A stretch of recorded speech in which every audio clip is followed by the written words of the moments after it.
are now listening to the War Report Podcast Network. What is up, everybody? Welcome back to the College Loop Podcast, episode 100 of the College Loop Podcast. And if you've been here since day one, the thumbnail should be a little nostalgic for you all. But Tarr, how are we doing, buddy? Doing well as I slide closer to the camera here so you can hear me on the mic a little bit better. 100 episodes, we'll talk about it later, but man, hot damn, we made it. Really excited. A lot of stuff to celebrate today. As this show's coming out tomorrow, celebrating 1 year with your lovely girlfriend, Lauren, who's been a big supporter of the show from the jump. So we appreciate the hell out of her. Congratulations to you guys. I've had a great day. I went and saw Oppenheimer today. So, dude, 9.5 out of 10. 9.5 out of 10. Did you also see Barbie alongside that? I did not do the Barbenheimer. No, I did not. But have you seen Oppenheimer yet? I have not. Do you like Christopher Nolan films? Yeah, who doesn't? Yeah, well, that's a layup question, right? But yeah, 100% need to go see it. I'll go see it with you again. I definitely, it's 3 hours worth of film, but for those of you who are looking for the College Loop film critic session, this is my 2 cents worth. Go watch Oppenheimer. It is as advertised. So. The Film Loop will be the name of that. You would think that would be football film, but it would just be movie reviews. Just be movie reviews. This week, when I had my first week of teaching, and I made sure that one of my days was spent just constantly talking about Interstellar because we did a little film lesson. One of the greatest movies ever. Drop in the comments below when you like subscribe, ring the bell. Did they make it home? Let's talk Auburn football. Auburn football is now moved up in the 2024 recruit rankings to 14 after the pickup of yet another 4-star in IMG Academy defensive lineman TJ Lindsey, the 6'3", 265-pound lineman. Also originally from Arkansas, so a little bit of crossway with Walker White there. And it just seems that one school up there in Fayetteville just cannot recruit their state. Well, I mean, technically he's listed as he's from Bradenton, Florida, because he went to IMG Academy. So technically it doesn't count against their pipeline, but you've got some validity there. And that's a school we'll actually be previewing next week that we were talking about. We talked last show a little bit about TJ Lindsey and about his potential impact in the 2024 class. I mean, come on. Getting work in the trenches has been a priority for Hugh Freeze from the get-go. And it shows. It's been an emphasis point. This class is #not done yet. We ain't finished, as some recruiting coaches may say within the program. 90.04. Excuse me. 90. Let me try that again. 90.42 composite on the 247 rankings. We've always said that 247 is best at judging TJ Lindsey's talent. A 4-star that really bumps up this class. And I mean, dude, what a pickup. This group it's clear that there's still a clear emphasis on building a defense and building from the trenches and understanding that in the SEC, not only do you have to be able to run the football, you got to be able to stop the run and put pressure on quarterbacks in an ever-changing, more dual-threat world than we've ever seen before. This is huge, and I just can't speak highly enough about the fact that Auburn actually is looking at having some depth on both sides of the trenches for the first time in a long time. Auburn fans, you should be pumped. Yeah, and TJ Lindsey is a very athletic player as it is, a guy who probably isn't going to start right away just strictly because he needs to develop a little bit. And that's kind of what you get when you get those 3 to 4 stars, just come somewhere kind of in the middle around the place. But there is a shot that Auburn could be picking up some potential starting D linemen for next year because Auburn has I'm saying D linemen. There's also a couple O linemen, or one O lineman, and also an edge rusher for 2025, and a safety for the class 2024 that all have announced their commitment dates and are all top targets for the Auburn Tigers as well. I mean, first off, Cam Franklin commits in a week as we're recording this, so 6 days as this comes out. So this Saturday, Auburn has a chance to pick up their third 5-star? Third 5-star. And we talked about last week, how Cam Franklin probably isn't an Auburn lock at all. Probably not going to come to Auburn. I don't want to call anyone an Auburn lock anymore right now, but you're like, Auburn's not within his, right there with anybody else. And then all of a sudden he's in the top. Auburn's in the top 5. He's starting to post more graphics with Auburn, and Auburn fans are getting a little bit more excited about the possibilities of picking up yet another 5-star in this class to join the likes of Cam Coleman, or, Perry Thompson, Cam Coleman eventually maybe, and DeMarcus Riddick as well. And just, dude, this freaking class is just so awesome. And then you add in the facts that DeAndre Carter might be committing by the 20th. And then later on, your 5-star JJ Falk, who I believe, if I'm not mistaken here, is the little brother of Keldrick Falk. And then you have, he'll be doing that August 21st, which is a Monday. So trying to get out of those Monday classes, I see. And then August 22nd, 5-star safety Zaquan. How do you say Zaquan? Zaquan Patterson. So you miss KJ Bolden, but you go right back to your bread and butter with another safety, Zaquan Patterson, who, I mean, you pick up these three guys for class 2024, not counting Falk there. I mean, that's a top 7 class right there. Yeah, it is. It is. And to speak about Caleb Falk, we had Caleb Benson on the show the other day, and he mentioned that he likes Auburn a lot. As we're looking to the 25 class. Also important to note, though, Auburn fans, that Caleb brought a good point. It's his own recruiting process. It's going to be its own entity, but it doesn't hurt to have Big Brother on the plains. No, it does not, and we've seen that in the past where guys really commit to where their family is. And I remember who was the guy who just committed, whose older brother is Marcus Harris. I'm blanking on it. Oh my Lord. If I go back and look at his graphics, I'd definitely be able to find out who it is. Thank you for putting me on the spot like that. Thank you, Dylan. Oh, no problem. It's my favorite thing to do. 100 episodes later, and I'm still doing it. Don't worry about it. Yeah, that's okay. We'll continue to move forward until that name pops in your head or mine, whoever comes first. We'll it's cooking or something. We'll decide. Let's look at where this 24 class is right now, Dylan. And I'm kind of throwing this into the rundown, even though it's not on the rundown. Malik Blockton. Jesus Christmas, hello, duh. Thank you. I don't know how both of us forgot that. We should just pass the show on to Colin at this point. Yeah, we're gonna give Colin the keys and just tell him to take it forward. You can go find some co-hosts. This 2024 class, and we talk about this all the freaking time, but it's an ongoing fluid conversation. If this is the precedent that Hugh Freeze can set, and I know that we're going to talk about this as his first true full recruiting cycle, I don't necessarily know that that's entirely fair, because 2024s have not been on the clock really. I mean, they were on the clock before he got there. Yeah. Which makes the work that Freeze and company has already done even that much more impressive. If this is the precedent, folks, without ever playing a snap of football, Hugh Freeze was absolutely the correct hire. And if that's the precedent, understanding that at the SEC, I say this all the time, Dylan, how many times I've said this, the SEC, it is a lot about the Jimmies and the Joes.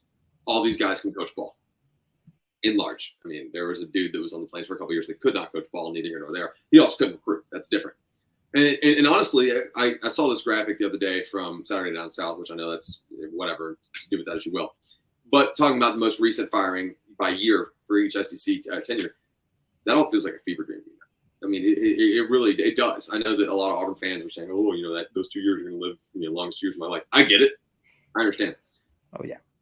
The atmosphere around the program, this 2024 class is a textbook example of what Auburn can be. And I don't even think that this is going to be Hugh Freeze's best class at Auburn. I think it'd be far from it. But I guess far from it. I think they're going to wind up top 10. So I don't know how much further away you would get. But you understand what I'm saying here. Yeah.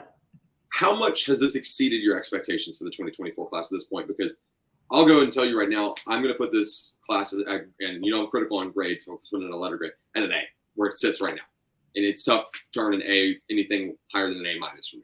So I'm going to go put it at an A. I mean, you hit it right on the head there. I mean, this is just an A. I'd say almost an A plus at this rate. I mean, because you go into the couple years that we just got out of, and the vibes were so low that it just wasn't fun being an Auburn fan for that time. But then here in walks Hugh Freeze, a culture changer. Overnight. And you watched an immediate turnaround. I mean, you picked up the 2023 class from the ashes that was left over. And then you've turned this 2024 class into a class that could be one of Auburn's best, or probably the highest ranked, one of the highest ranked we've seen in a very long time, if it continues to heat up like it is. And especially if we can get all these guys to sign, it'd be nice that alongside their commitments, they're also signing their NLIs. Yeah. But I mean, let's see, hired him in December, and we were just worshiping the 2023 class and just how it was turned around. But I don't think any of us could have expected this 2024 class to be like it is today. I have no words. Like I can't echo that enough. Now, you brought up an interesting point here, Dylan, and I'm trying to remember off the top of my head. National Signing Day for 2024 for early signing period is going to be is it August or September? Early signing day? Yes. I thought early signing day was December. December 20. Sorry, we literally launched it. Hello. Yeah. Okay. Why is it in September? What sport am I thinking? I don't know. We'll come back. December 20, 2024. That's going to be another period, which I know we're going to have a season of ball under our belt under Hugh Freeze now. We'll have a completely different outlook. More than likely, and when I say completely different, we'll have a better idea of the direction that this program's headed. There is that is almost another period that you're circling with the red Sharpie and saying, okay, you've got all these guys committed. Now we're going to learn about follow through, and we're going to learn about Hugh Freeze's ability to fight off with that silver sword, the lightsaber, metaphorically.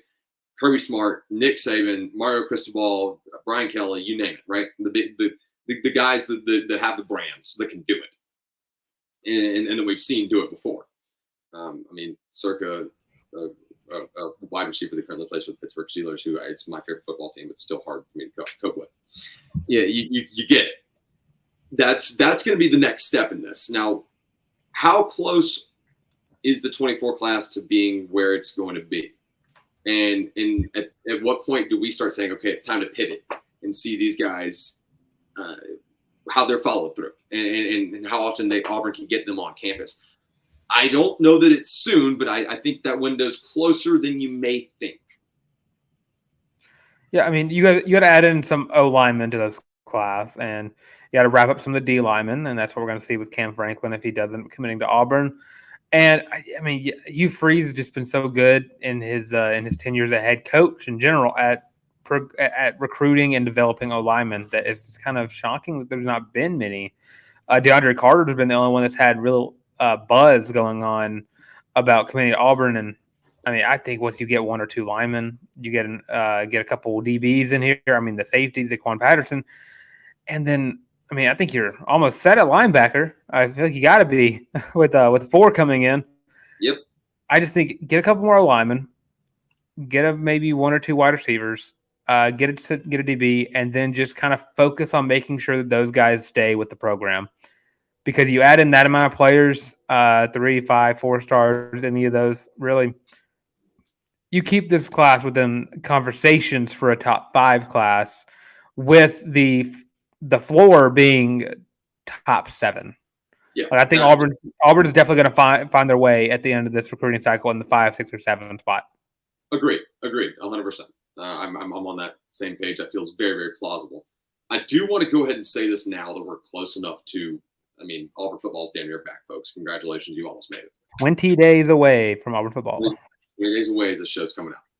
I do want to remind people there are going to be guys committed to Auburn that are going to take visits elsewhere. They're going to be at games elsewhere. I don't know that there's a ton of cause for panic. I know one player personally from my time at Auburn that took a visit to Georgia in 2017 prior to their commitment just because they wanted to be at the atmosphere for, I believe, Georgia, Alabama, or maybe it was Georgia, Tennessee. They just wanted to go to the ball game. I get that. I mean, it's free tickets. I would do it too. But I can't remember. It was some kind of significant value. Does that make sense? It couldn't have been Auburn at Georgia because Auburn had Georgia at home in 17. Neither here nor there, right? Yeah. But do not press the panic button when you see these kids taking visits elsewhere. It's also important to them that they continue they close out their recruitment process. They're owed that. They earn that. That's when we figure out.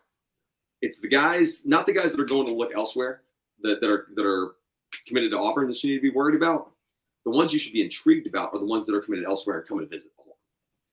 That's where things get interesting to me. Your thoughts?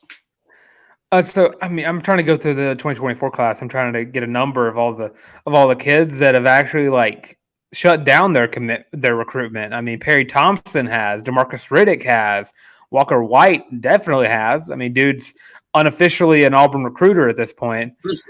Joseph Phillips, his recruitment's locked down. Jalen Crawford, Fat Burnett, I believe Amon Lane, Jaden Lewis. I'm just prepping people for what's going to happen. Yeah, and I mean, you bring up the fact that you should be excited that people committed elsewhere are coming to Auburn. I mean, Perry Thompson was committed to Alabama. DeMarcus Riddick committed to Georgia. And I see, was there someone else that I'm missing on here?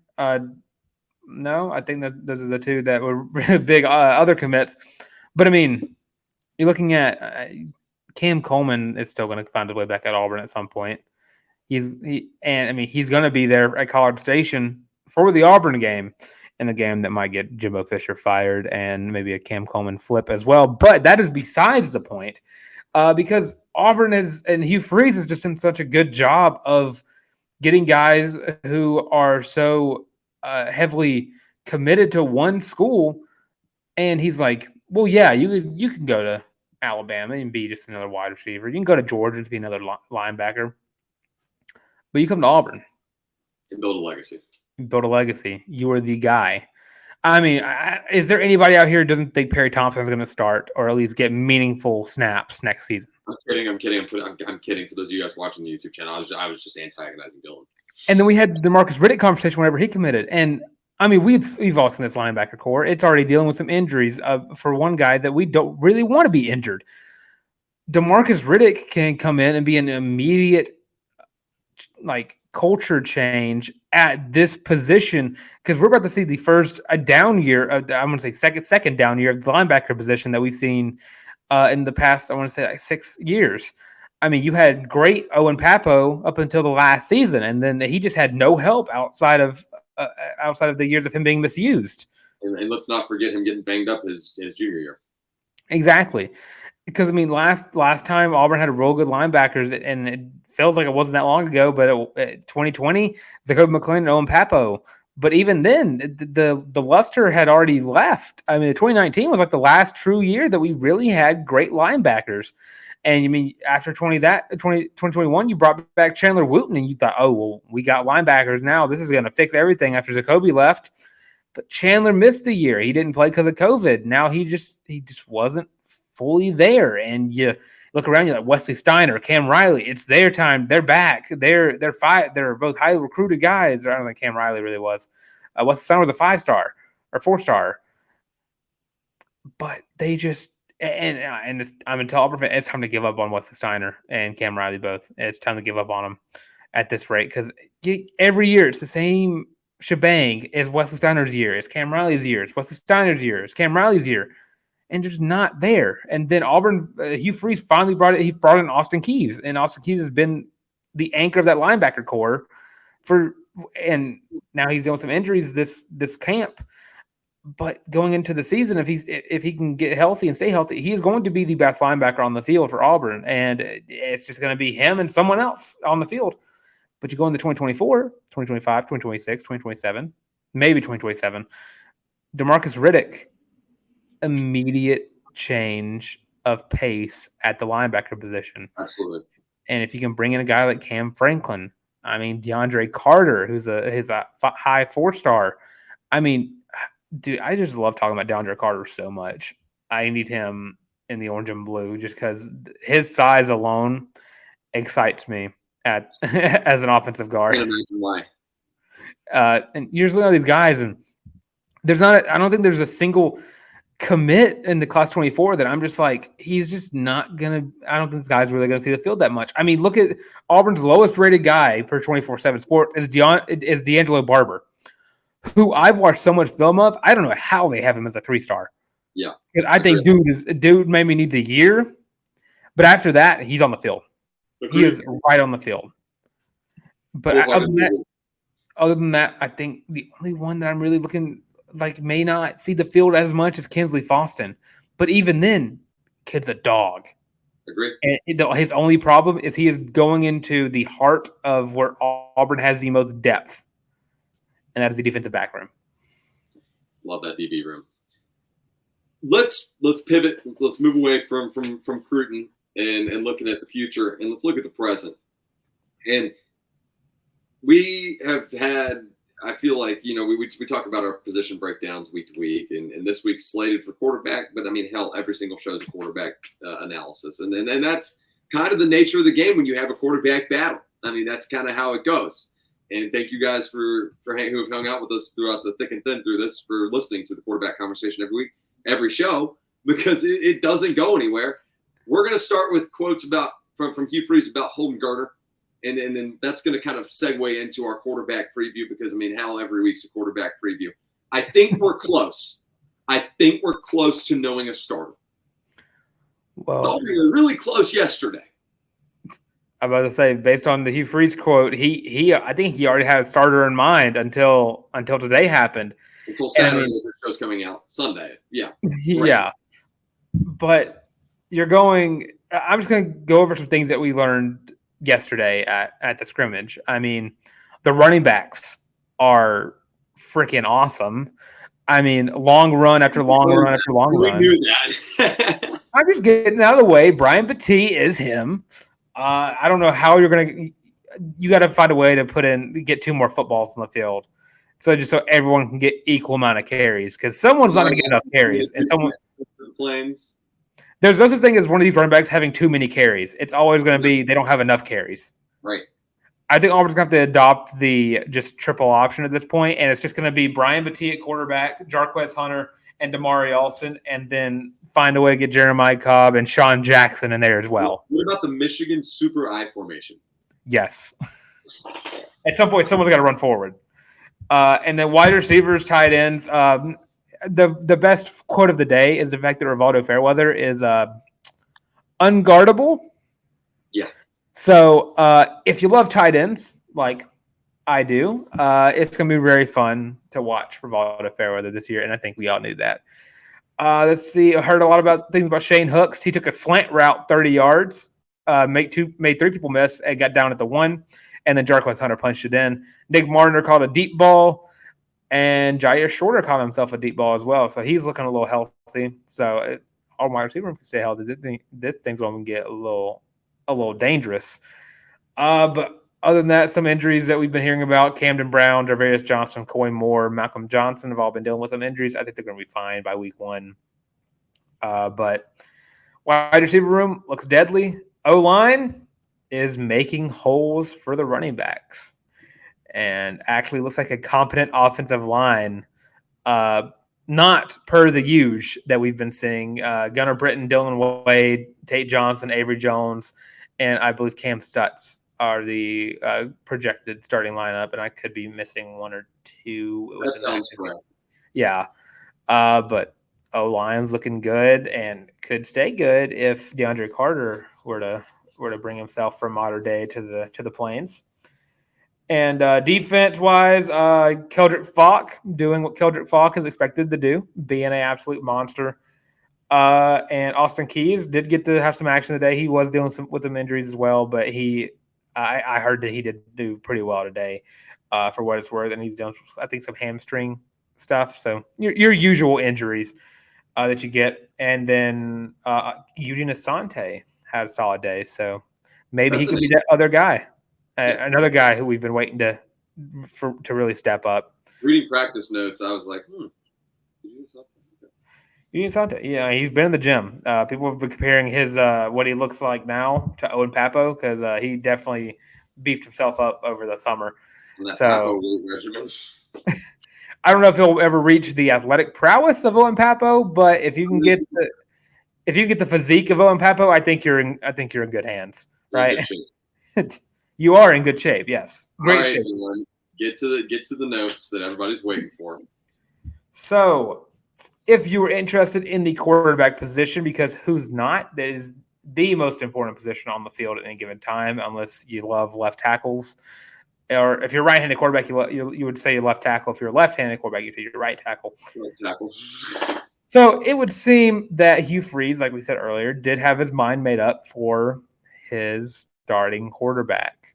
But he said yesterday, that Scrimmage has kind of made him rethink some things. He's going to go home, watch some film, and get that decided. And you pretty much said that meant Robbie Ashford was probably the starter until he had a little bit of an inconsistent day. Yeah, I mean, from the things we've heard the past couple of days, it sounds like Robbie Ashford's taking tremendous strides, which, first off, that's a good thing for Auburn fans. Second off, before we even get into the rest of this, I want everyone to remember that Auburn's first game is against UMass, which means all three quarterbacks are going to play. I mean, every single one of them, there's not a red shirt to protect. It really doesn't matter. That being said, it's probably taking the first snap, though. Yeah, that's ultimately who takes the first snap. That's really what everybody's curious about. Ashford, it sounds like actually might have been the presumptive starter until Holden Geriner did what Holden Geriner does today and slung the rock, which I think that myself included, but everyone, like I said, myself included, had kind of counted Holden Geriner out of this race. And it sounds like he may have shaken things up today, Bill. Yeah, and you read through the notes and what we've been hearing all the time, and I completely agree. I think Robbie was the starter, and this hurts me so much as the one true Robbie Ashford truther. And people were watching him throw the ball, and you see the strides that he made over the offseason, but he still lacks the consistency that you want from your starting quarterback. But, I mean, the throws were there. He's had a couple of questionable throws that kind of got people talking. And then you look at the transfer in Peyton Thorne, who his main problem today was he just wouldn't throw the ball when he needed to. He would just take sacks. He wouldn't throw the ball when a guy got open. He would just hold on to the ball way too long, which in the SEC, no matter how good your offensive line is, the defensive line is always going to be on the same level. So you're never going to get the perfect pocket every play. You're not going to have that. And you're probably going to have 3 seconds at max to throw that ball. But it seemed like Peyton Thorne just wasn't quite there yesterday. And you look at Holden Geriner, and dude has the best arm in his quarterback room. Dude had the best day yesterday. And possibly has Hugh Freeze thinking that this could be Holden Geriner's team come September 2nd. Well, Holden Geriner, if he didn't think he had a shot, would not still be here. There is certainly that.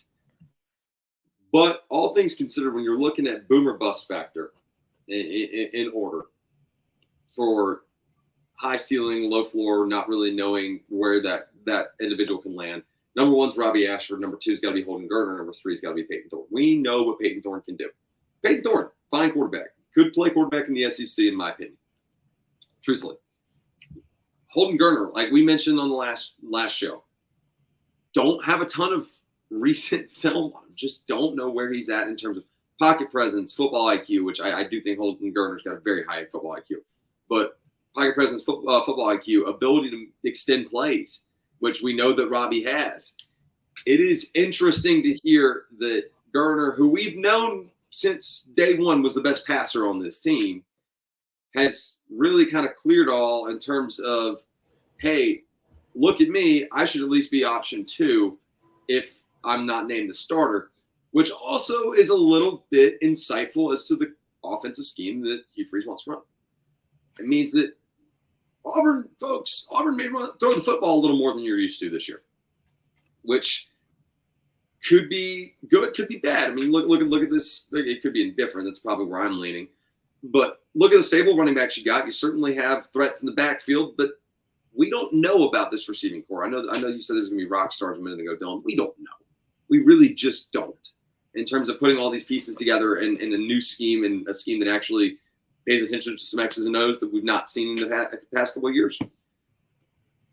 it's insightful, if nothing else, right, about what this offense could look like. Because if Hugh Freeze says that he's got to think about things and go back and rewatch film, that leads me, as I guess just a football enthusiast, to believe, oh man, Hugh Freeze may be serious about slinging rock this year, and that's not something we've seen from Auburn in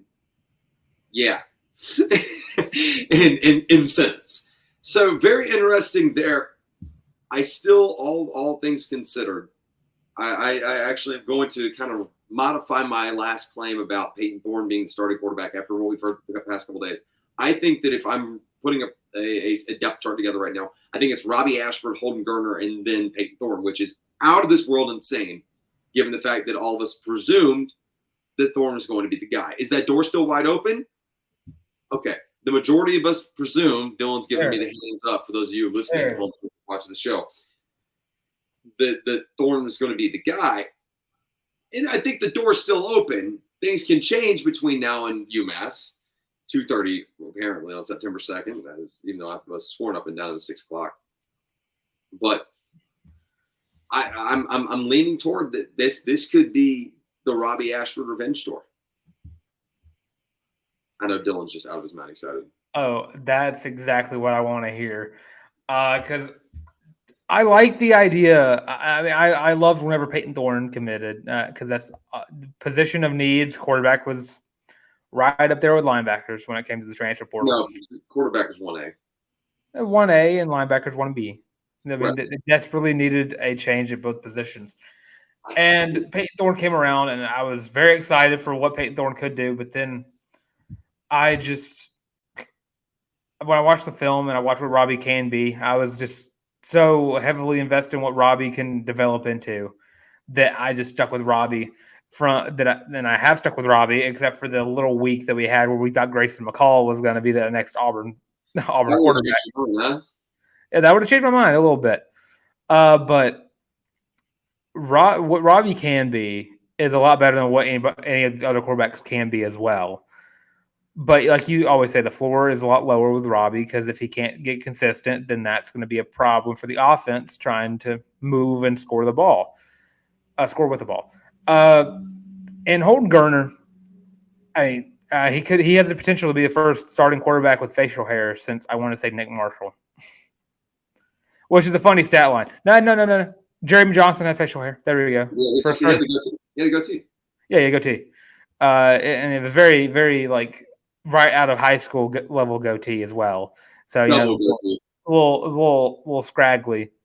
But I think Holden Geriner, if he can do in games what he is doing in practice, can be very beneficial to what Hugh Freeze wants to do with the football, and that's throwing the ball. And I talk about all the time, Holden Geriner has the best arm in this quarterback room by far. And I've always been the component. If Auburn can't get an intermediate passing game, they're screwed. And it's my one complaint I had with Gus Malzahn, and one of a few, but he just never really knew how to get the ball thrown within 10 to 15 yards of the line of scrimmage. He never knew how to throw like a slant route, how to throw a post, how to throw a corner. It was always streak. It was always halfback draw. It was always halfback screen, wide receiver screen, quarterback draw, RPO, halfback pass, wildcat, all those stuff. But it was never get the ball in the middle of the field from just 7, 8, 9, 10 yards and let the ball go. Let the wide receiver do the rest. That was never a Gus Malzahn thing. And it sure as heck was not a Brian Harsin thing. But Hugh Freeze has the wide receiver room built up. And now he's looking at two guys that we can presume are going to be Holden Geriner and Robbie Ashford. The two guys who were the two guys at the start of Hugh Freeze's tenure here.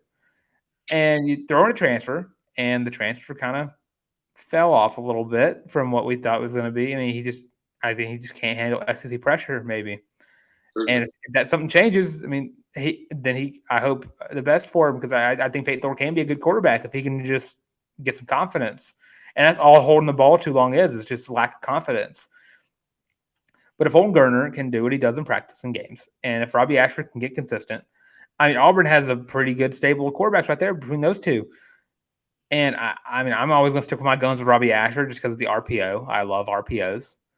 But if you tell me Auburn can find a way to have another 3,000-yard passer while also having a 1,000, over a 1,000, and maybe even close to another 1,000-yard rusher, I mean, that offense right there is way too prolific for me to say no to that. Agree. Especially with the fact with that kind of offense, I mean, that's 9, 10, 11 plus wins right there with that kind of offense. So if Holden Geriner is doing these kind of numbers in practice and he can keep it up in game, I mean, and I think we can all agree the defensive backs he's throwing these passes against, I'd say we think they're pretty freaking good. Agree. So him doing this in practice, if he can translate it to the game, I mean, give me Holden Geriner. Agree. I mean, you put the best bow on it you could. I don't have a ton to expand on other than the baby goat, Hank Brown, will still be around. And I will add this. I do believe that if one guy is to win the starting job and stay healthy all year and maintain that starting job, you will have a quarterback room of 3 next year, plus walk-ons, and that will be starter A, Hank Brown, and Walker White. Because I do think doesn't Robbie have to stay till he graduates? Robbie, they could expedite it and he would graduate next summer. Like that would he'd be a light transfer portal, but that would be on the table. Got it. And one of those two guys got to go after this year, depending on who job. It just doesn't make sense for them either. Let's put the quarterback conversation, put a pen in it, because we're coming back to it. It'll be back. We'll see you again on Tuesday, folks. I'm sure. It'll always be a thing. And by Tuesday, we'll find out that Hank Brown's going to win the starting job, and that's just it's something we'll discuss when we get there. I'm playing, of course. Excuse me, I just had the biggest hiccup in the world. Before we go over and we talk basketball, Dylan, I do have a question for you. How are you feeling, my friend? With all these quarterbacks just coming around, performing well or not performing well, all this stuff, it's got me feeling a little loopy. I got to be honest with you. If only you had – you could have a T-shirt that really, really could depict that for you. If you don't already have one, these things are sweet. We've got 5 different colorways. It's the Feelin' Loopy College Loop War Report Podcast Network co-branded T-shirt available on the War Report website. That's www.thewarreport.com. Don't feel like typing that in the search bar? Me either, dude. It's in the description right here. If you're watching the YouTube version, if you're listening on Spotify or any other streaming platform, then you actually do have to go to the website. But go check those out at www.thewarreport.com. Comfiest T-shirt you will ever own. It's dope. Shout out to the guys over at the War Report for hooking us up. Also, make sure to go love and support them for all their awesome work over there. Dylan. I will say, if you are listening on Spotify, it is in the description of the Spotify as well. Oh, look at you, Dylan. You see, I got it going on sometimes. You're pulling tricks out of the bag that I didn't even know existed. We're talking basketball, Auburn basketball. It's worth mentioning next show at Arkansas is the preview. Oh, yes. Sorry. Got to bring it up. Me and you both got Auburn at what? 7-2? Yeah. I'm going into Arkansas, and then we got 2 more games after that to cover. I've got to simmer. I'm drinking the Kool-Aid. We're talking Auburn basketball right here on the College Loop. So, Tiger fans, I'm sorry that you've already heard this, and I've got to say it out loud again. Auburn missed out on Flory Bidunga, 5-star. It happens. Winds up committing to Kansas after being crystal balled by a couple of people to come to Auburn. A couple of everybody. I tried the crystal ball thing once, and I got it horribly wrong. I get it for those of you who are wrong. I've been there. Just like Pitbull, believe me, been there, done that. Dylan, this puts Auburn men's hoops kind of in an interesting spot about where this 24 class winds up. It's going to be fine. I'm not overly concerned about it. This has got to be the oddest recruiting cycle I've ever seen for Auburn hoops.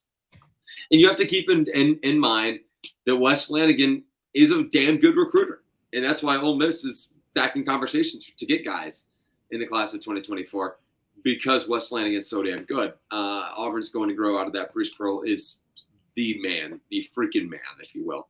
And I would not press the panic button whatsoever. But Dylan, I know you were a little bummed. You rushed home just to make sure you were home before his commitment, and then Flory Bidunga commits to Kansas. Yeah, I had the graphic made. I had the caption ready to copy and paste. I was all ready for him to commit to the Auburn Tigers and be the pick and roll guy for Mr. Tahad Pettiford.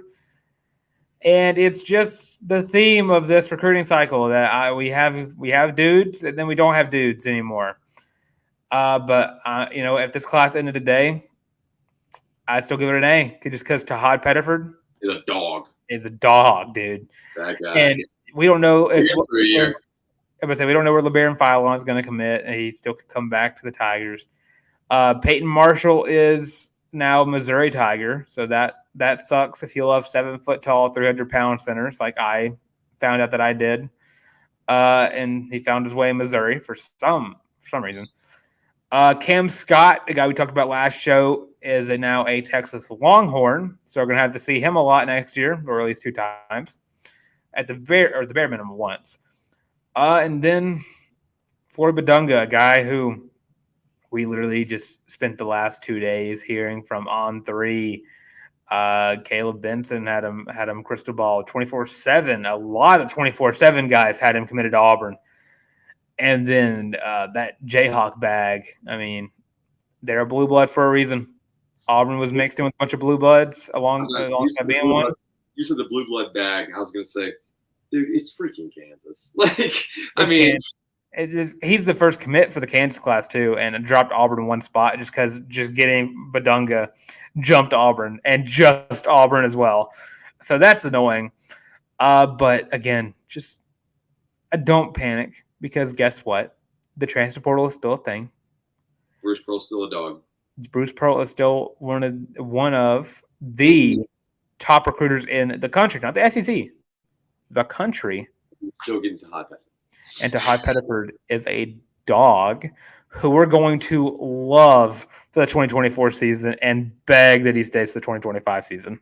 He's going to be a hot topic on the College Loop I can't wait to get high school highlights from him this year and us just lose our minds. It's going to be awesome. It's going to be so much fun. Let's talk women's hoops real quick, Dylan, before we say shalom to everyone here, if you will. Okay, so Auburn just kind of manhandled. Is that the right word? The Swiss national team, correct? You know what's bad? I thought it was still in France when I typed up the rundown. I had a whole French Revolution joke written out, and then I read it as the Swiss All-Stars, and then I was fuming because I was like, Coach J brings out the guillotine in their 103-57 or 68 win over the French All-Stars, and then I'm really glad that didn't happen. I almost said something with Swiss cheese, man. I was like, Auburn put holes all. Well, they did because Auburn wound up winning this game 103-68. You heard that correctly, against the Swiss national team with 5 players in double figures, Dylan. I want you to notice a little bit of a trend here when I name off these young ladies that were in double figures. McKenna Eddings dropped 16, leading the team. Caitlin Duhon dropped 10. Sydney Shaw dropped 10. We had, Kiana Gaines. I couldn't remember if it was 10 or 11 for her. It was 10 for Kiana Gaines. And then Honesty Scott Grayson dropping 11. Okay. Let's talk for a second here about the common theme here. You've got, let's throw out the outlier that is Honesty Scott Grayson, who we know what she can do. It's worth mentioning our full stat line too, right? 5 steals. Yeah, I'm about to say, just absolute crazy talk. All right. Honesty Scott Grayson balling out, being the leader of this team that we expect her to be. And then you throw in McKenna Eddings and Kiana Gaines, both newcomers to the program. Coach J, transfer portal wizard. Some people are saying transfer portal and recruiting wizard, excuse me. People are saying I'm saying. Caitlin Duhon and Sydney Shaw. Both returners, both true sophomores coming into the 2023-2024 season. Dill, it's working. I mean, I know that this is off season. You're beating up on teams you should beat up on. But this team is gelling on a level already that we were ready for this to happen. And this is what we expected. We talk about this kind of a lot, you and I, off the air. And I'll go ahead and say this publicly. Sidney Shaw is the next coming of Honesty Scott Grace. Maybe better. Like, truthfully, maybe even better. And Honesty is going to make a WNBA team very happy. I firmly believe that. I know that there's a little height discrepancy there. She's going to be a WNBA player and make a team extremely happy. Sidney Shaw, incredible athlete, going to be the one guard of the future. Caitlin Duhon, when she plays good basketball, Caitlin Duhon is unguardable. And then you look at the rest of these newcomers to the program. It's hard to stop and look, and you can never overreact to these trips overseas. I get that. I understand. We certainly did it with Auburn men's hoops last year. But you have to look at this as an encouraging factor, saying, wow, it's working. Ripping the team apart, losing Aisha Coulibaly, which even hurts to say, did not kill this team. In fact, it may have made it better. I'm excited. Your thoughts? Yeah, you bring up losing Aisha Coulibaly. I mean, we talked about how that was all the stuff that we heard, that maybe it made the locker room a lot better, just losing Aisha. And then you go talk about the newcomers, McKenna Eddings leading the team in scoring, Kiana Gaines getting double digits, and then you look at Savannah Scott, who led the team with 10 rebounds as well. And, I mean, Marshawn Bostic, I mean, she didn't lead the team in scoring this time around, but she led the team in assists. Marshawn Bostic, look at this backcourt. Look at this backcourt. I'm being so serious. Honesty Scott Grayson, Marshawn Bostic, Sidney Shaw, Caitlin Duhon. Hello. Suddenly you've got players in that backcourt. I don't want to be the one to start the hype train or anything, but this could be a tourney team. I think it will be. Women's NCAA tournament? Yeah. If they're not in the NCAA tournament this year, they're going to be a high WNIT team. Oh, for sure. This group really could be the turning point and the flipping of the script for Auburn women's hoops. I think this season alone is going to put Coach Jay into some serious, like, Coach of the Year talks with the turnaround that's going to happen with women's hoops. Because this right now, I don't want to drink too much Kool-Aid. I'm already drinking so much with the Auburn football Kool-Aid. But I mean, dude, this team is going to get competitive in the SEC very quickly, and people are going to stop sleeping on Auburn women's basketball. I'm just saying, you better fill up that student section for this season. They're certainly not in the South Carolina, LSU, Tennessee echelon yet. It'll take years to get there. That takes a village. Exactly. And that's going to take, and we'll talk about that depending on where we're at after this year, where Auburn women's hoops is at. That's going to take more than just the folks inside the program. I'm just going to go and say that. It's going to take more people than just the Auburn athletics, just the women's basketball program. It's going to take a village.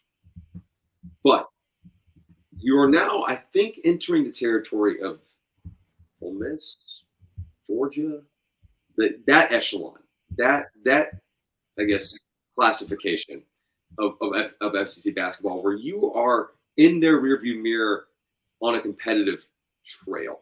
Does that make sense? Yeah. Auburn's going to win a game or two that they really should not this year. That's in the SEC. They're going to win a couple that really they've got no business being. This team is going to win more SEC games than they did last year. You can book it. This team's probably not going to play on day one of the SEC tournament. I feel good about that.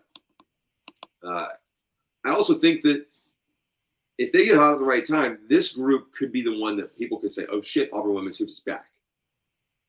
And folks, let's remember, it's back. There is a history and tradition of winning in women's basketball at Auburn. And no one's bought into that more than Coach Jay has and understands that. Now you've got someone that not only is a player's coach like you had Coach Terry Williams-Flournoy, love her to death, have nothing bad to say about her, the fact just was not fit at Auburn anymore. Yeah. Now you've got the mixture of a player's coach to a degree, a good recruiter, and someone that knows ball in terms of there is a schematic commitment. And it's not just 3-and-D. It's not just put up shots. It's not just feed the ball to Unique Thompson, which is what Auburn women's basketball became. Could you imagine Unique Thompson on this team? Oh, my God. No. I mean, this team goes from with Unique Thompson.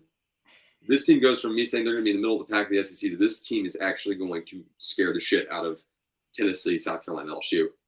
Not necessarily for title contention, but when they go head to head, they're going to scare them. I don't know that that's the case this year, but I do think Auburn winds up winning a couple games that they shouldn't in conference play and in non-conference play.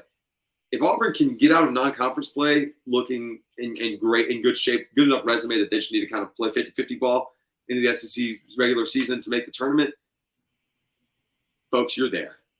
I mean, like this is at that threshold where Auburn women's basketball is back on the map. Yeah, and I mean, last year they did come. They were almost out of non-con play, looking very, very good until the injuries started piling up. So I mean, theme for this season, you got a court built up of girls who can really shoot the ball, can pass it around, can get rebounds, but they got to stay healthy. Well, and for the first time since Coach Jay's been here, there's depth. There's depth. That is something Auburn has been lacking in for, let's be honest, half decade. I mean, there's not been depth for Auburn women's hoops since 2017, 16. Yeah. And I would like Auburn I would like them to play maybe some stiffer competition, just so I can make sure that they don't do what they did last year, and that was try to rely way too heavily on honesty. And Aisha. Mostly honesty at this point. She's your best player. And she's still a facilitator. Exactly. And you really want your best player to be the best player on the court at any given time and scoring the ball. But if McKenna Eddings, if Marshawn Bostic, if Caitlin Duhan, if Sydney Shaw, if they can take over games when honesty is getting locked down or whatever, and they're not trying to rely on her too much, I mean, that puts Auburn in a great spot. Yeah, then you're making opponents scheme for more than just one or two players. Exactly. And I truly think that, I mean, honestly, Scott Grayson, she's a 3-level scorer. Let's be honest. She can shoot the 3 ball. She's got a great mid-range from the elbow, and she can get to the rack. You don't see a ton of those from a guard in her frame. She's a more consistent Katie Johnson. Honestly, yeah, except for I'll say except for she doesn't get to the line as much as he does, but that's just bullshit. Yeah, honestly, Scott Grayson is next to Marshawn Bostic, who actually Marshawn Bostic might be the Greek god of getting to the line. Honestly, Scott Grayson is right there. But Marshawn Bostic, unbelievably good at getting that traitor stripe. It's unreal. And I'll be interested to see what Auburn looks like with a good front court. Yeah, that's not something we've seen. It's been a minute. It's been a hot minute. When your leading rebounder was Aisha Coulibaly, something was going wrong. Not that she's not a fantastic player, but she's a forward. And it's nice to have a true big on this roster. She's a point forward, I would say. Point forward. Point forward. LeBron. Yeah. That's what she played the LeBron position. The Ben Simmons position. Well. Not going there. Moving on from women's hoops, before we wrap this thing up, want to go ahead and just give out a big thank you to everybody. This is 100 episodes of the College Loop. When we started this, we had no idea if you guys were going to like it or not. We knew we were going to like it, and we believed in what we had going on. You guys certainly believed in us. The folks over at the War Report, you guys have believed in us, and we appreciate the hell out of that. Make sure you check them out at the Uptempo and at the War Report. Dylan, this has been a hell of a ride. I'm having a ton of fun. I'm excited for the next 100, and the next 100 after that. Would love for our next one to be at 500 subs so we can get a good old Colin Beiersdorf TikTok dance, which I think we can put that on the stream, right? Like that's a thing we can do. Yeah, we could definitely get that happening. That's right on. We need to exploit for sure. It is great looking back at the episode 1. And I mean, we're in this nice little StreamYard call, right? You're taking us back to Zoom days? We started off just doing Zoom calls where we had 40 minutes to get in and get out. And if we didn't get in and get out in 40 minutes, we had to get back in to re-record, and I had to edit 2 video clips together. And that got really annoying for interviews, very annoying for interviews. And now we got this nice little StreamYard. We work with the War Report. We no longer have to worry if our views get more than 30. And We have a great community of people who love hearing from us, love interacting with us, and just all around just love the Loop like we do. Just checked. We're at 482 subs as we're recording this on YouTube. And I know we preach this all the time about like, subscribe, ring the bell, and drop comments, drop your feedback, which, by the way, while you're here, like, subscribe, ring the bell, drop your comments, drop your feedback. All the conversation stuff. I know you guys hear all that all the time. It really does mean the world to us. You guys are the reason we can do what we can do. And we would not still be doing the College Loop if you guys weren't around. For those of you that have been around from like our 12-view episode days, y'all are the real homies. But I have a 482 way tie for my favorite sub. And at 481, I'm one of our subscribers. Just that way I know when Dylan posts a short, I can go back and watch and laugh. But that, all things considered, thank you to all of our supporters from day one. And for those of you who just joined the Loop, if this is your first episode of What's Up, welcome to the Loop. Super pumped to have you. We love building this community, and being part of the Whirlpool Podcast Network, podcast family, as I refer to it, has been such a blessing. Football season's around the corner. We know we're about to gain a bunch of new friends, and we're so excited. We're ready to welcome them with open arms and really get to work. We believe in what we're doing here, Dylan, and I appreciate you for sticking with it, man. We could have easily jumped ship on this after a month and a half, and there's just no views rolling in. We just said, screw it, we're going to do it. I mean, it's worth noting, 100 episodes, I've only missed one. Yeah. You can count on one finger how many episodes I've missed. I'll show you one finger that reflects how much of an a-hole you are sometimes. I am Harrison Tarr, at by Harrison Tarr on Bird app /X/threads. I know that pisses Dylan off, so I'm going to say it every single episode. Dylan's also not told you guys we don't have a MySpace in a while. I'm really, really annoyed about that. I'm just reminding you guys, if we get to 1,000 subs, we are making a MySpace. Colin is going to run it. That bit has not died. So thank you guys so much for everything you're doing. Make sure you drop all of your questions for, I almost said spring camp, fall camp, and fall practices. Drop your prediction for who's going to be starting quarterback below here. That's super, super important to us. We want to get a feel for what you guys want, who you guys want to see. Sounds like we have a lot of mixed reviews from the past couple comments, or couple shows we've had, comments we've had on those. Would love to keep getting y'all's feedback. Like I said, we always tell you guys, if you drop a comment that's a question, we will throw it up on the show. It'll be on the stream. We will answer it, barring you guys asking something offensive, which you guys are all good about not doing, so that's nice. Still waiting on someone to ask for our favorite barbecue in Auburn. Really want to answer that one. Dylan, let's get out of here. 100 episodes, baby. Yeah, and just remember, 99% of the time, I'm here every time. I had to throw in a little Anchorman reference that came to me afterwards. But yeah, of course, I'm Dylan Larck, at you boy the tank on Twitter and X, whichever one you wanted. It redirects. Just type one in. But yeah, at you boy tank. That's at YABOI the tank. That bit has still not changed. And if you want to follow us here on the College Loop, you have us on X/Twitter, Facebook, Instagram, TikTok, and right here on YouTube, where you can like, comment, and subscribe. Leave some Theoretical Thursdays for us.